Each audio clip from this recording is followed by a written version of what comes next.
কর্মকর্তাদের সঙ্গে জরুরি সভায় সরকারের ক্ষমতা হস্তান্তর নিয়ে কথা বলেছেন বাংলাদেশ সেনাবাহিনীর প্রধান জেনারেল ওয়াকারুজ্জামান।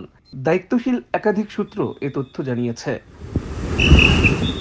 শনিবার ৩রা আগস্ট দুপুরে ঢাকা সেনানিবাসের সেনা প্রাঙ্গণে ঢাকা, মিরপুর ও সাভারে কর্মরত সকল কর্মকর্তাদের সঙ্গে মতবিনিময় করেন তিনি। সূত্র জানায়, জরুরি মতবিনিময় সভায় সেনা প্রধান কর্মকর্তাদের উদ্দেশ্যে বলেন, শান্তিপূর্ণ ক্ষমতা হস্তান্তর না হলে দেশজুড়ে হত্যা, ধর্ষণ, লুটপাট বেড়ে যাবে।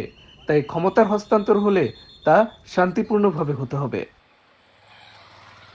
সেনাপ্রধান বলেন, সেনাবাহিনী গুলি করার জন্য নামেনি, বিক্ষোভ সমাবেশ করার অধিকার সবার আছে। আমরা জনগণের জীবন ও সম্পদ রক্ষা করতে নেমেছি। আন্দোলনকারীদের বিরুদ্ধে আমরা কোনো সহিংস পদক্ষেপ নেব না। আমরা আর কোনো গুলি ছুড়ব না। জেনারেল